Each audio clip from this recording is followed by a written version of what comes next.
my message for them would be that there's only one industry for the future, and that's looking after the environment. Without that, we got nothing.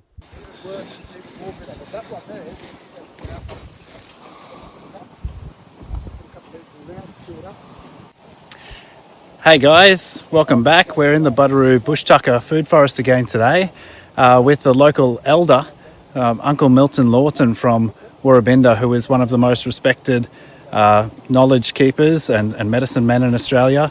He does so much work for our community and teaching young people and retaining the culture of the local Indigenous mobs. So we're really looking forward to getting some knowledge from him. And we're going to get some clips of him today and ask a few questions, hopefully, and find out what he's all about. So stay tuned. This is going to be a good one.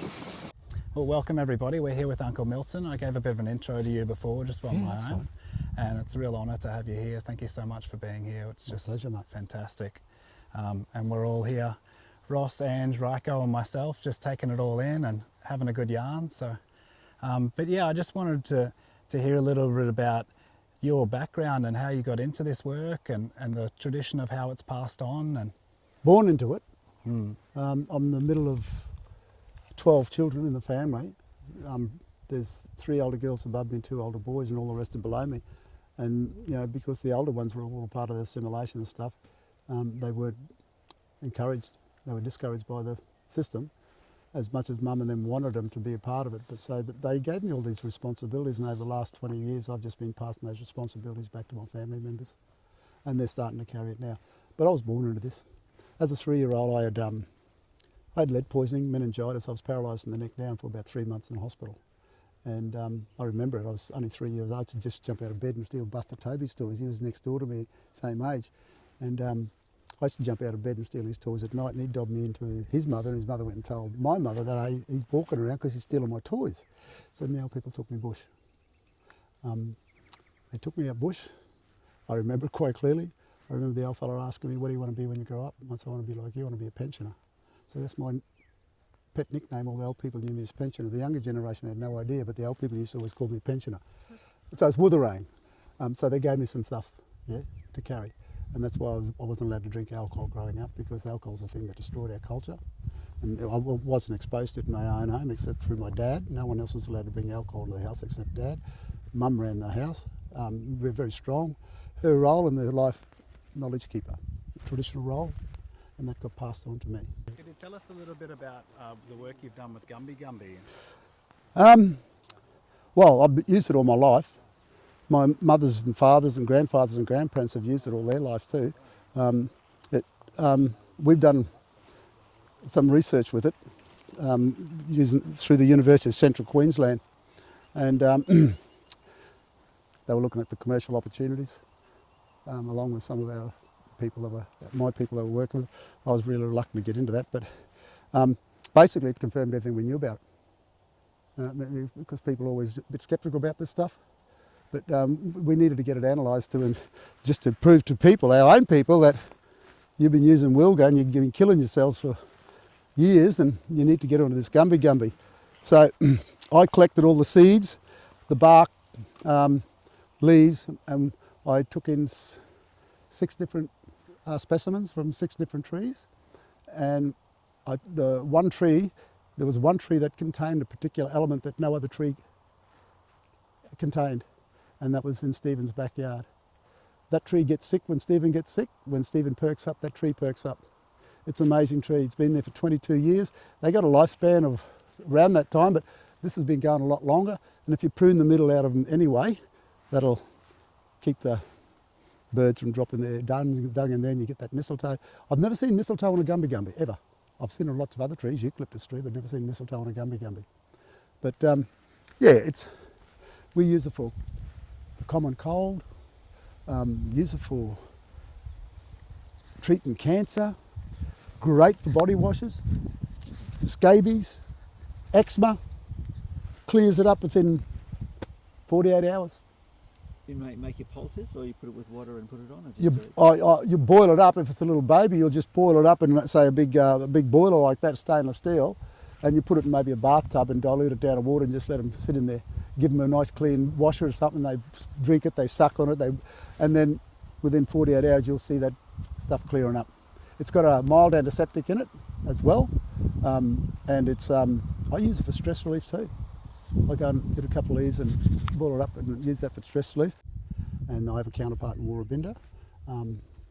She carries the same responsibility to me on the female side, so I carry that role in my family. So I'm basically the knowledge keeper.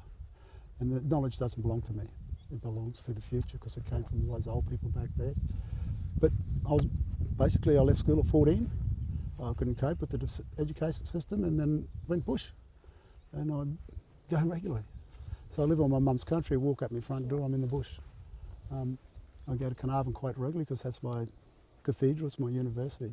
It's where all the stuff comes from, because that's a big matriarchal story up there. And it's the women, mate, yeah, that passed all this knowledge on to me. My dad did too, but for other reasons and other purposes.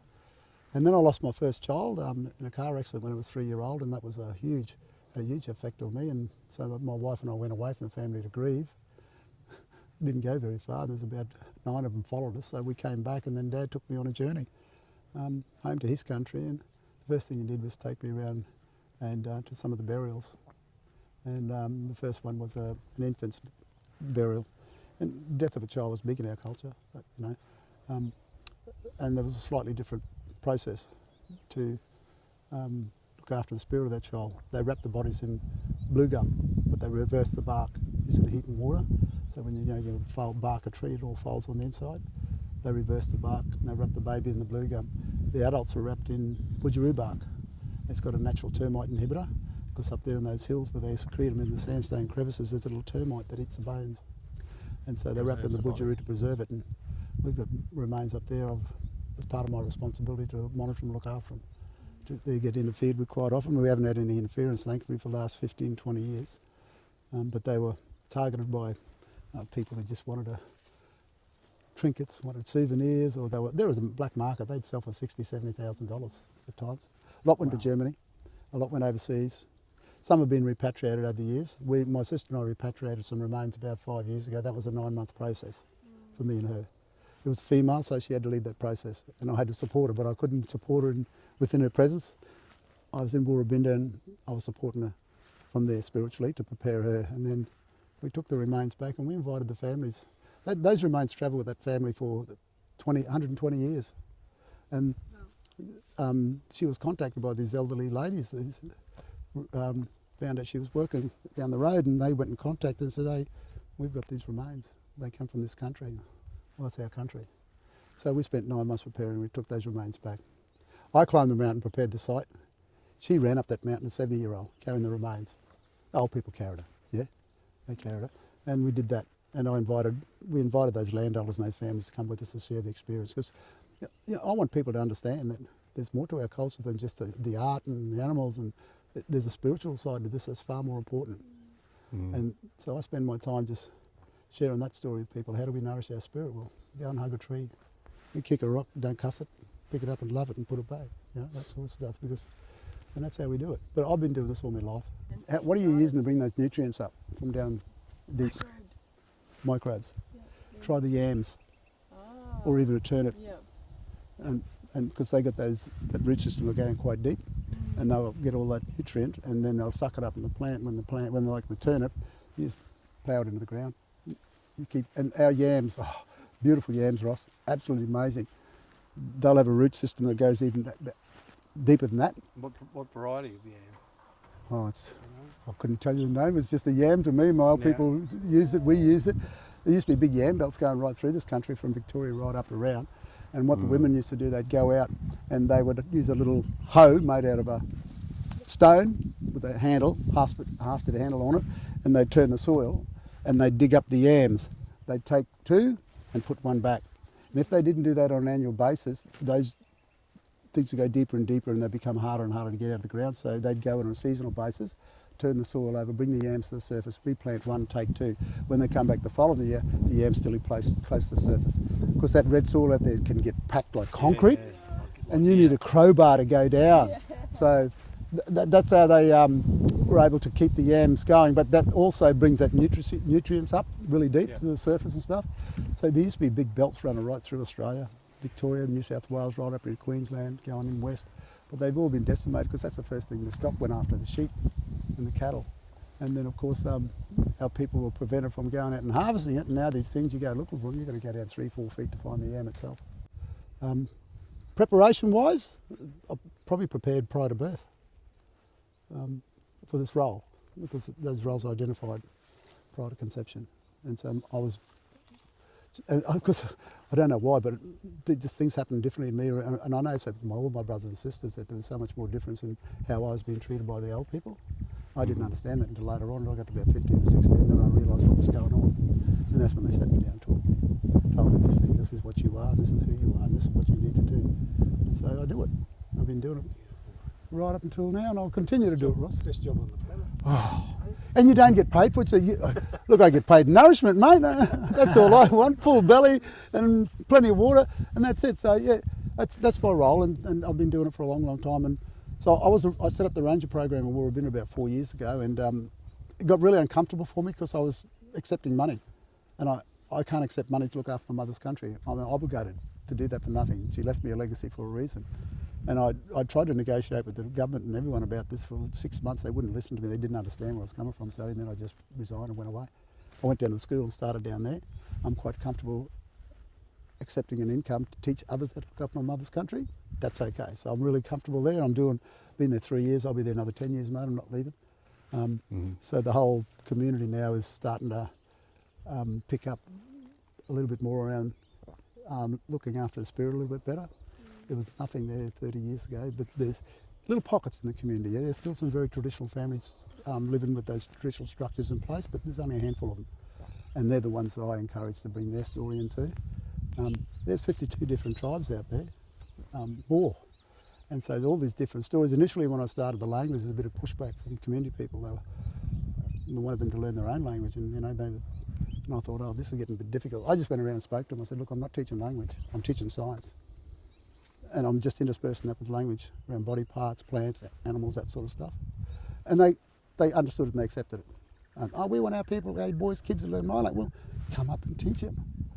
But I tell the same story as you, darling. It's just that it's told in a different way because the environment's different from where you come. You come from rainforest country, same story, but it's told differently. And all those resources in there that we use on a day-to-day basis to keep our story strong, that's the only difference. So they backed off, they let me go. And now they're loving it because their kids are learning a language that these kids are going to come out of school with more knowledge than their grandparents. It's embarrassing for them, but it's exciting for me and everyone else around, mate, because we've got each classroom as a totem, and while the children in that classroom, they learn all about that particular creature for 12 months. Everything about its lifestyle, how it breeds, what it eats, where it lives, all that sort of stuff. I give them all the little secret knowledge, yeah? And then they go to another classroom, so by the time they leave in grade 6, they've got all this knowledge about all these animals that exist around them in Woorabinda, and they know how they can use these resources to look after themselves. So they'll come out with more knowledge than their grandparents. Easy. Wonderful. This one, associated with women's business in a big way. I don't know too much about it, so I don't even talk about it. As much as I, asked my mother about stuff, there were some things, but in our country, out around the Carnarvons, all that way, it's all associated with women's business in a strong way. She-oak, yeah, that fellow there. Yeah, these days they're planning for windbreaks and stuff because they're really fast growing too, eh? Great fire starter too. Wonderful for starting fires. That's what they used to use, mate, for the babies. My son, when he was little and I'd plant trees up here, that's Well, the mate, best. you've got it down pat, Angie. That's what our people used to use it for too. And how many different countries, where you think the Woorabinda community over the time, how many different countries were they taken from? Oh, desert, Our nations. desert, saltwater, rainforest, northern New South Wales, they bought it from there. South Australia, they bought it from there, out of the Gulf country. See, where I come from, it's the home of the rivers. So I can stand on my dad's country at the headwaters of the Maranoa River, and I can take a river system and travel anywhere in Australia without leaving it. A lot of people don't realise that, mate.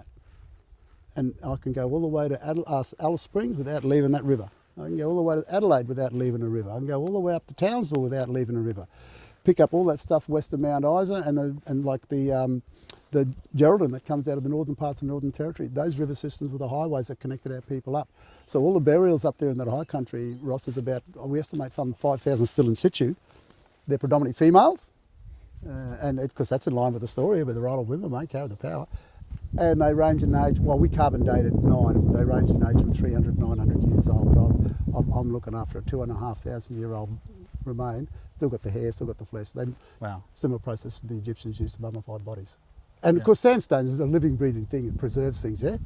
So our people were smart in putting them in the sandstone. And would it be true to say you're using song lines to navigate those river systems? Yeah. A lot of our song lines, are, the evidence of where they ran through our country's disappeared, but there's a particular tree that they use as a marker tree, and that would lead them into special places, and that tree is the red ash tree, and they'd get it as a young tree, and they'd break the timber inside without damaging the sap of the bark, and they turn it into a shape like that.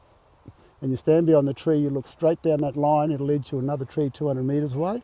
You go to that tree and then it'll lead you to the next tree, and it's either going to lead you to a very special place or it's taking you away from somewhere sacred like women's business. So I've found some of these marker trees in my country going past the birthing site and taken the men away from that, but I lost it because of the amount of clee treeing going on that have gone. These marker trees are all gone. And it's really strange, Shay, these trees, they'd be no bigger than that, so they retarded the growth. I reckon it had something to do with breaking the hardwood inside. These trees look like they're only 20 years old, in actual fact they're 80, 90 years of age. I found 3 on Woorabinda Block, and after that it disappeared because of the land clearing. I went on the other side of the range, going towards Juringa. My son and I found another section of it there. So that trail you talk about went from here all the way out to Carnarvon, and it went through my mother's country on the way to get there.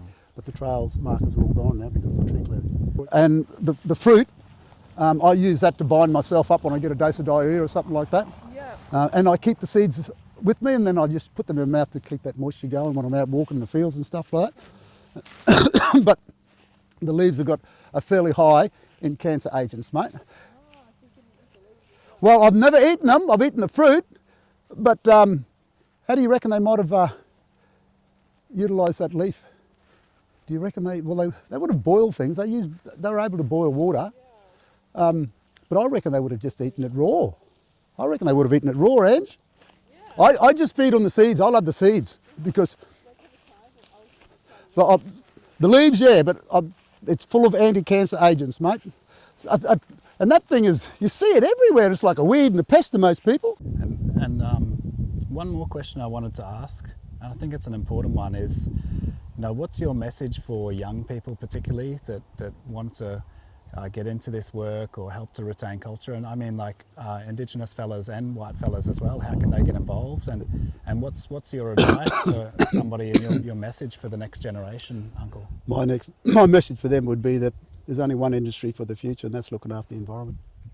Without that, we've got nothing. Food production, nothing. We've got to turn the clock back. And if we don't start looking after this environment and trying to resurrect some of those things that have gone by the wayside and mend some of the damage done by the pasturing and whatnot, we're going to be left with nothing. Water also is the most important part. We're walking water, yeah? You carry that story. 70%. Yeah, we go to the river, we drink that water. When we leave, we're walking along, we leave in that Gumawandana water footprints for the next generation to follow. So the water is the other big thing. But my message for them young ones, move into science. Because science will teach you everything, eh? Maths, English, you name it, everything. So understanding the environment is critical for the future, and we need to encourage all of our young people to start taking an interest and embracing technology to understand it if you have to. Because there's not many people like me around that can give you all that old stuff, yeah? I'm recording, you're recording me right now, my brother, so, but yeah, don't be afraid. I've probably got about 30 trees planted.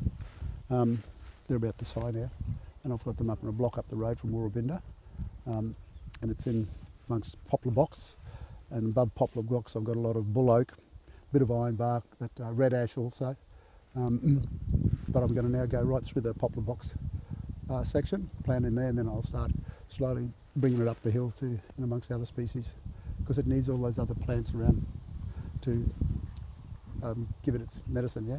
Yeah. All the different elements that, Yeah. about 354 essential elements it contains, the gumby. Yeah, but this one here, anti-cancer agents in the leaves, big time. But the seed, good for that. Kids love it. They can just get stuck on it, and they're quite sweet. But I've got some really healthy specimens out. I found at the back of other side of this side of behind Bralaba, old gentleman invited me over. They had a block of land. He's locked up since 1920s. Nothing's grazed it, no fire's touched it. Oh, didn't I get excited? Wow, yeah. Because we found stuff that is missing from everywhere else on that block. And the people are happy for us to come out and do this stuff now. And I just go out and walk and I'll find things and I'll let them pinpoint it, let them know where it is. And they'll ask me how do we protect it from stock and stuff like that. Well, most of it you can't. But the gummies, yeah, you need to protect that fella. There's quite a bit out there. But unfortunately, a lot of it's been decimated because of the land clearing over the years and a lot of invasive species coming in. We've got a lot of wattle invading at the moment, a lot of our trees, and they need to be taken out. But yeah, you just need to. You've got a pretty healthy garden here, mate, don't worry. And for non-Indigenous Australians, I say I have a deep sense of belonging. This is yours as much as mine. I don't own it. I'm not a owner. I'm a custodian like everyone. She's our mother and we have an obligation to look after her. If we don't look after her, we've got nothing.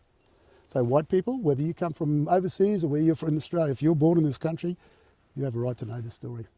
And don't let anyone ever tell you otherwise, mate. I do business. The old people say to me, Milton, be all inclusive and let people exclude themselves. There's how we feel about as Aboriginal people because our lives are controlled, still controlled today. I still know elders that are living in fear of being taken back to missions. You know, the last person who removed to country in this, it was 1970s. You know, How long ago? No, that's in my lifetime, mate. And it's sad, but there are still our people out there that are still living in fear because that act's never been repealed, mate. That old act is still in situ, and they use that act for the intervention in Northern Territory. And we're part of humanity, mate. Now, for 200 years, our brothers and sisters are coming home, and our people should be encouraged to learn to share that story of this country with those visitors because it's their story too. Our people walked out of here, mate. We didn't walk into this country, we walked out of Australia, and our brothers and sisters have been coming home for 200 years. And we need to embrace them, make sure they feel welcome. We can't do this without you fellas, yeah? There's nothing different between me and you, Shay. Nothing different, mate. Thanks, Except mate. for the colour of my skin, you know? And that's because my old people walk around the desert and got burned a bit, yeah, and come down through down the line of the skin. But that's how it is. That's my philosophy, that's my thinking. My old people drill that into me. My fathers, my grandmothers, my grandfathers. I get in a lot of trouble sometimes with my own people because it's conflicting to their ways. But they also use me to fill some of their own knowledge gaps. So even I go to another man's country, there's a particular plant that I'm going to try when I get to the point of about to die, because I need to get some confirmation around things, so I'm going north. And I'll get that plant and I'll use it when I've got 1 foot in the grave. It's one step in a process that I'm missing, but I know that information is available to me up north because they're using the same plant still today. Down here we stopped using it. It's powerful. That's that cycad, macrozamia, yeah? Big business, that's your plant too, darling. Yeah, that cycad is an amazing plant, absolutely amazing.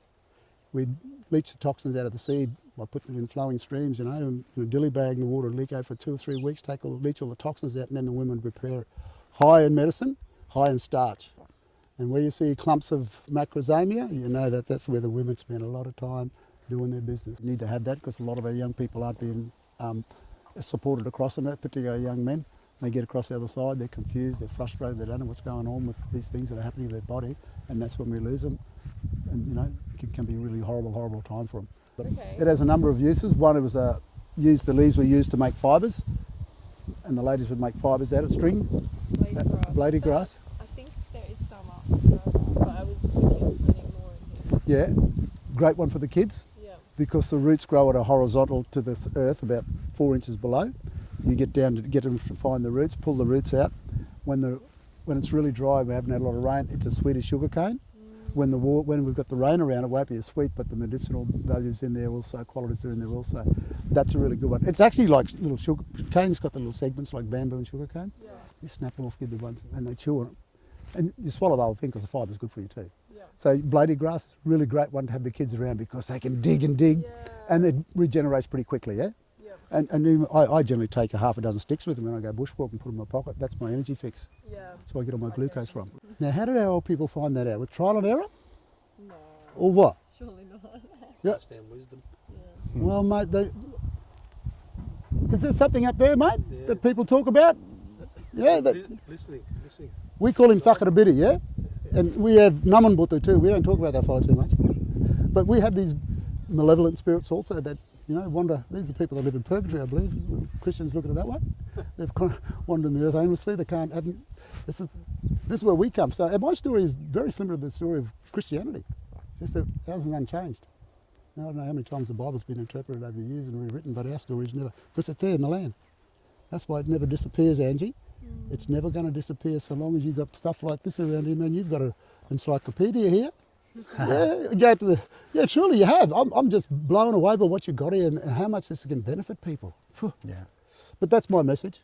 Thank Be you. all inclusive and let people exclude themselves. I appreciate that. I'm grateful for what you guys are doing because you're keeping a lot of this stuff alive. And the knowledge belongs to you too. It doesn't belong to me. It belongs to everyone. My story is not my story. It belongs to everyone. Yeah, we want to source more and more too. I've got some stuff for you. Now, you told me you had some Buderoo here, some dog balls. Yeah. Yeah? You want to go see your dog ball? Yeah, that one there. Yeah? Kids love that one. Do they? Oh, of course they do, eh? It's a chance to let's throw a little bit of an expletive out there, eh? Now, what do you got here, mate? You got a batwing coral tree. Yeah. Yeah? That's for you, Angie. Big woman's tree, mate. The inner bark was used to make fibres. Our men used the tree to make our shields because it absorbs impact from the clubs, yeah? And the seeds, we would use the seeds for body decorations. They can be toxic, so you wouldn't let kids put them in their mouth, but you'd make necklaces and body decorations out of the seed. And you can get the seeds when they're red, they start getting old, they go to a yellowy colour, then they go into a browny colour, so you can have all those different colours. You collect the seeds at different times. And yeah, batwing coral, beautiful tree. He takes some of his water from his trunks, eh? I believe. He's got holes up in the top up there, Okay. and it catches the water and travels it right down inside the tree to its taproot. I'm glad you got him planted there next to the Gumby Gumby. He's a good one. You know, How long ago? no, that's in my lifetime, mate. And it's sad, but there are still our people out there that are still living in fear because that act's never been repealed, mate. That old act is still in situ, and they use that act for the intervention in Northern Territory. And they were going to come across to Queensland, but thankfully Red Cross stepped in. And like they're an auxiliary of the federal government, they stepped in and they set up something like 52 programs right down the state to keep the intervention from coming up, and they started addressing some of those issues that our communities in Queensland, because if it had come across here to Queensland, mate, it would have hurt people enormously. So thankfully Red Cross came in and I helped set up the family wellbeing program in Warrabinda. I was managed it for 18 months. Then I left it. They stayed for 10 years. Because we said, we don't want you here for 3 years. We need you here for 10 years or longer. So they stayed for 12 years. And then they came up with the next strategy to lead the community. But they had some wonderful legacy behind the programs that we developed. That some of those are still going strong. But they've been run by our people and other agencies now, which is good. You're not meant to lock the old people away. They're your knowledge base. Like, I don't understand throwing them into old people's home and they become neglected and they want, it's sad, really sad. I still live my life like that, Ross. I live in a world where I'm guided by the spirits, mate. People think I'm crazy, when I start talking to trees and stuff like that. But that's my way of confirming my sanity, mate. It's all coming back that way. Oh, yes. That was a very, very big topic at that global conference I went to in Costa Rica a few weeks ago. Mate, conventional medicine can only take us so far. There's so much synthetic in that stuff, and I believe that this stuff here that is far more beneficial. And in terms of the future, that's where it's got to be. We've evolved. I'm cooking kidneys and fan force stuffing these days, mate. But I take that animal, I take that animal's life in the same way as my grandfather took it. Make sure his spirits travel off on this journey. If I don't do that, I'm hurting another family.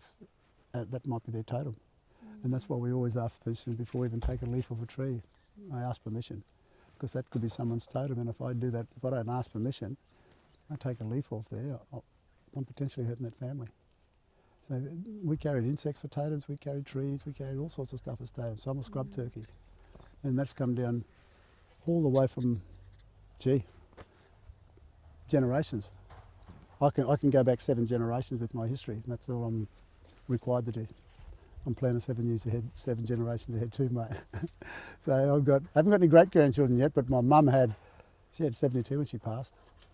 Grandchildren, great-grandchildren, great-great-grandchildren. I had 5 generations on country 4 years ago when my mum came out to visit Uncle Tim. And family came out and we ended up with 5 generations and stand on the one spot. And I had a grandfather who was still alive at 56. So the last of my grandfathers passed when I was 56 years of age, so I'm very fortunate, mate, to have someone around at that age. Not many people can say they had a grandfather alive when they're 56 years of age. I didn't have a grandfather alive. They both dead. I got to spend time with my dad's mother and father. As for my mother's side, no. My grandmother on my mum's side passed away when I was 4 years old. I remember her. My memories go back to when I was 2 years old.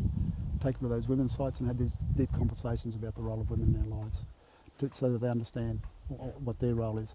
But our people need to be supported, and that's one of the reasons why I didn't start a family until I was 30, mate. I saw babies coming into this world, and men weren't being fathers, still single mothers, some within my own family, stuff like that. So I basically said, I'm not going to have a child till I'm ready to be a child. I'll be 30, and I met my wife at 29 and 9 months, and had 5 children. A little fungus and stuff goes on it. Sometimes water will bring it on, too much water. It doesn't like a great deal of water. So, I tend to put them in sandy areas where the water just drains pretty quickly. They don't like a great deal of water.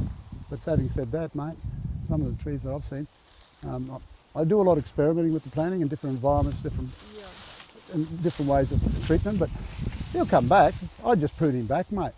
But see, he's copping that morning sun hard, and he'll die back, and he'll end up with no leaves, and I reckon he'll come back again a couple of months later, start throwing all new shoot out, but he's getting that morning sun, and that's your problem with that, I reckon, mate. He doesn't like that morning sun.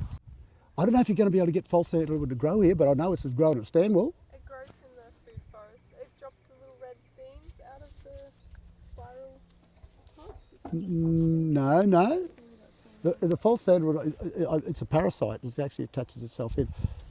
But that's our spirit tree, mate. If you've got a couple, are able to put a couple in here, and I might be able to source some for you from country. Great. I'll get some from country. I've tried to transplant them out in the bush, and that's one tree I've been really having a lot of trouble with, getting it out and bringing it in and keeping it alive. I've kept them alive for about 9 months, and then they seem to die again. But I'm working on it. But if you've got some of those here, mate, it's also, we use that one for removing warts. So we just get a little branch the size of that there and stick one end into the fire, and then when the sap bubbles out, you drop it on your wart. Within 10 days, it's all gone, disappeared. Wow. Skin cancer and that too, I suppose, mate, yeah. See, there's so much out there, Ross, that people don't realise. And people like yourself are starting to get to know this stuff and understand Curious, it. yeah. Oh, mate, Yeah. it's so good for your well-being. We had recently, not an Australian native, but did you hear about moringa getting outlawed as a food substance? One of the most nutritious plants on the planet, a huge immuno booster. Yeah. And they've outlawed it because it doesn't have a history of use in Australia, despite there being dozens of studies around the world about it, being anti-cancer, anti-aging, fungal. I get really suspicious of stuff like that, Shay. I'm thinking maybe some multinational company wants to monopolise, But yeah, the bunya nuts are superfood, mate. Once you get those, I think they seed every 4. We had them seeded this year in Warrabinda. We've got 4 trees. And I've done some research around it, and I've been able to find out who the gentleman was that brought them to Warrabinda and planted them. He came from Cherbourg. He came up through the Bunya Nut Festival. He bought 6 trees up and planted them. We still have 4 surviving, and they're fruiting. We got fruit them off them this year. Wow, how old? Oh, gee, they were put in there back in probably the 40s. Wow. And so, huge, Yeah. mate. Yeah, big trees. So we think 20 years to fruit maybe, or something like that?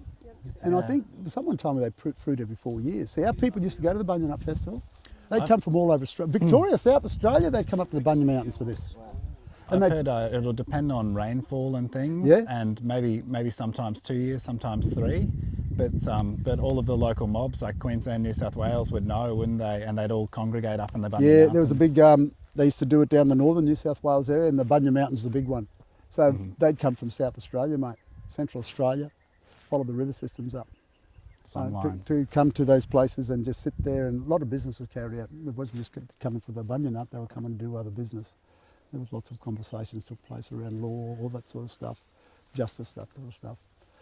Has anybody ever asked you about Double Heads National Park? That in between there's that Pebble Beach. And we got told that 3 or 4 local mobs would meet there once every few years and then hike west from there. Walk to the west. But very few people seem to know about it, and some bloke went in there in the 20s and made it into a rock quarry.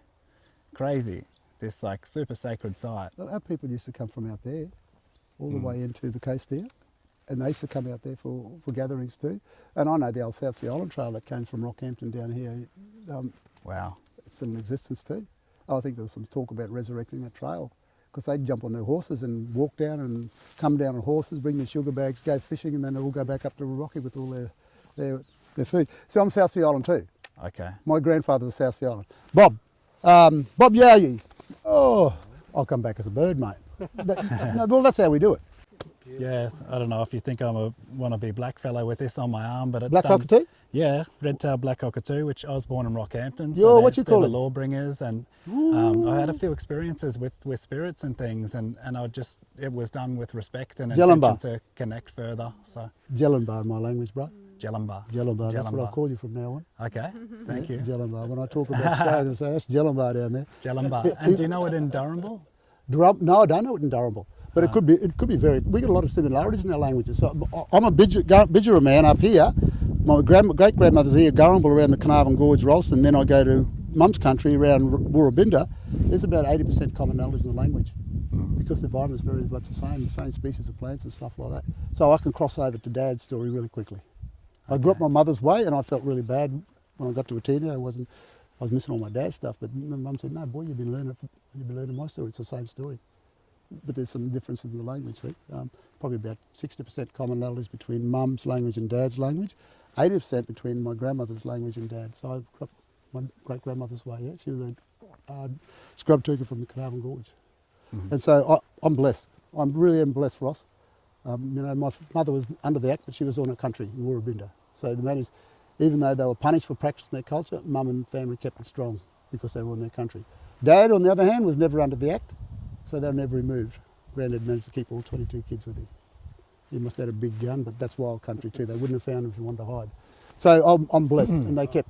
We're blessed having you here today, mate. Yeah, well, the last of my grandfathers walked off that high country in the 80s, and he only left because he was ill health. And then when he left, responsibility fell to Dad and others, and I was invited to be on that journey to keep it strong. And it's never. I mean, they talk about connection to country, you know.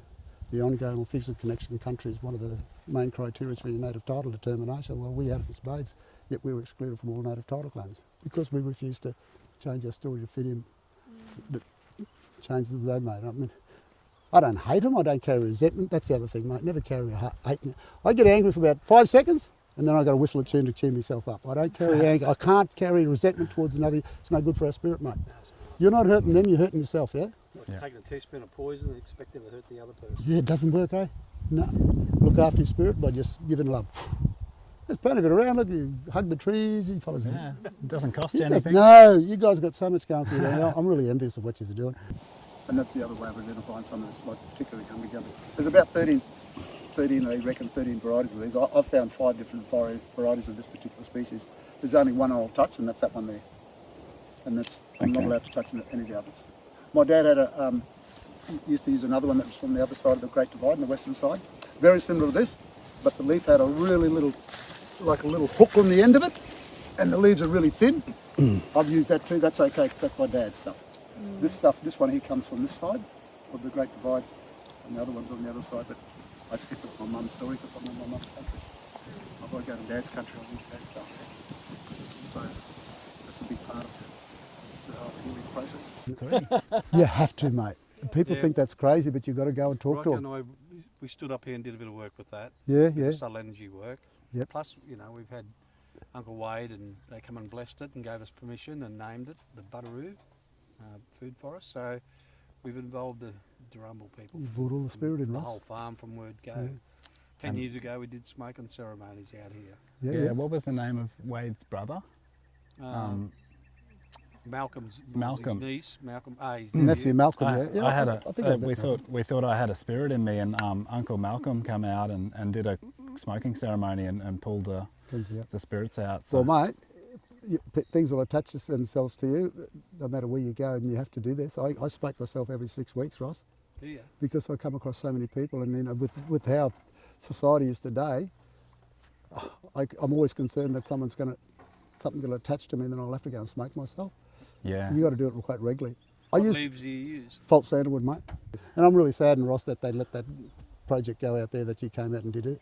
And that was only because they they employed a couple of young fellas. One was an electrician and one was an engineer, and they decided to have a break from the mine. Their wives, girlfriends are teachers, and they managed to get themselves in a position. They never let it touch any of it, and it all fell away. It all died. We could redo that again one day. One day, mate. We'll sit back in rocking chairs and watch them do it, eh? I'm jealous of the Warrabinda kids. I want to come and do your class. Yes. Oh, any time. I wonder if they'd take me. Mate, we have Sitting in there with the grade 2s, learning. That'd be great. No, you're the preppies, right? I Preppies? did 3 sessions with the preppies, a half an hour conversation with each preppies around fire. And then one day, I would talk about cool burns and hot burns, and how do you identify it and this stuff. And we went out one day in the back of the school, and the boys were burning off down the back, and I said to the kids, can you tell me what it is? It is a hot burn or cool burn? Every single one of them said, Uncle, it's a cool burn. How do you know? The smoke's white. Simple as that. The smoke is white, the ash is black. If it's a hot burn, it'll be black smoke, and the ashes will be white. They'll burn everything, you leave nothing but ash. Yeah? Wow. These babies, 3 sessions, they retained that information, they threw it straight back at me. So it's not lost. That's the time to teach them, isn't it? They're beautiful, mate. These kids, I can't describe just how amazing they are. And not just our kids, you know. And my family, I'm just grateful that I've got sisters that have come back. My older sister's 76 this year. She left my life when I was 5-year-old and never saw her again until I was 18. She was like a stolen generation in my family. But Mum let her go voluntary to the Catholics, the Range College in Rockhampton, and then she did her schooling, and then they turned her into domestic after that. So there was no future for her as a domestic. So she married a miner. I never saw her for 30 years. And then she came back into my life in 2016. And I was so glad because I was carrying her role too in the family. So I took them up the country, mate, and just said, this is yours. You need to carry this now. And if you don't carry it, that's okay. My children are going to carry it. But it'd be lovely if you were to carry it because she carries so much more. And she didn't realise it, Ross, until 10 years ago. The role that she plays in our family. She's the matriarch now that Mum's gone. She's got so much. And she's starting to realise it now because things are happening around her that she can't explain, so she rings me up.